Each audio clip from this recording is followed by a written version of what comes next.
Hi friends అందరికీ. అందరూ ఎలా ఉన్నారు? అందరూ బాగున్నారా? నేనైతే చాలా బాగున్నాను. ఈరోజు నేను ఒక విషయం చెప్పడానికొచ్చాను. అదేంటి అంటే స్టిచ్చింగ్ చేపించుకుంటాం కదా మనం బ్లౌజులు కానీ ఏవైనా.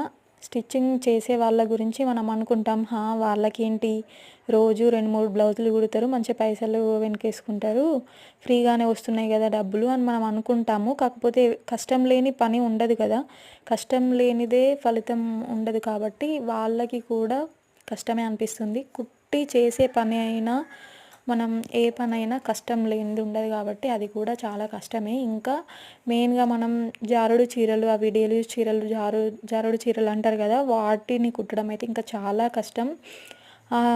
శారీస్ ఉంటాయి కదా, అవి బ్లౌజులు చాలా కష్టం. మనం ఇప్పుడు కాటన్ శారీస్ కానీ లేదంటే పట్టు చీరలు కానీ అవి కుట్టడం కొంచెం ఈజీయే. బట్ ఈ డైలీ వేర్ చీరలు, జారుడు చీరలు బ్లౌజ్ కుట్టడం చాలా కష్టం.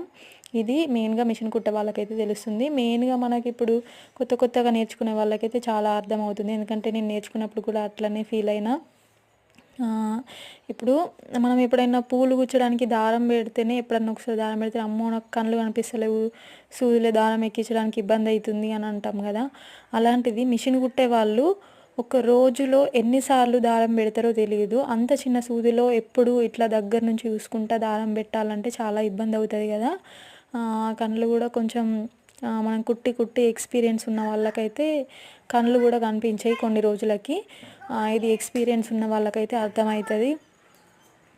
కొత్తగా నేర్చుకునే వాళ్ళైతే ఈ జారుడు బ్లౌజులు నేర్చుకోవడం కొంచెం లేటే అవుతుంది. ఎందుకంటే నాకు కూడా అట్లనే అయింది. ఇంకా ఇది ఇప్పుడు నేను కుట్టేది చూడండి ఎంత స్మూత్గా లేట్గా కుడతాం కదా మనం. చాలా లేట్ అవుతుంది ఇది. ఇంకా ఈ డైలీ వేర్ శారీస్ కంటే పట్టు చీరలు ఒక 5, 6 కుట్టచ్చు. ఇది ఒక బ్లౌజ్ కుట్టేలోపు ఒక 2, 3 అయినా కుట్టచ్చు అని అనిపిస్తుంది. నాలాగే ఎవరైనా ఫీల్ అయి ఉంటే కామెంట్ బాక్స్లో కామెంట్ చేయండి. ఓకేనా? బాయ్.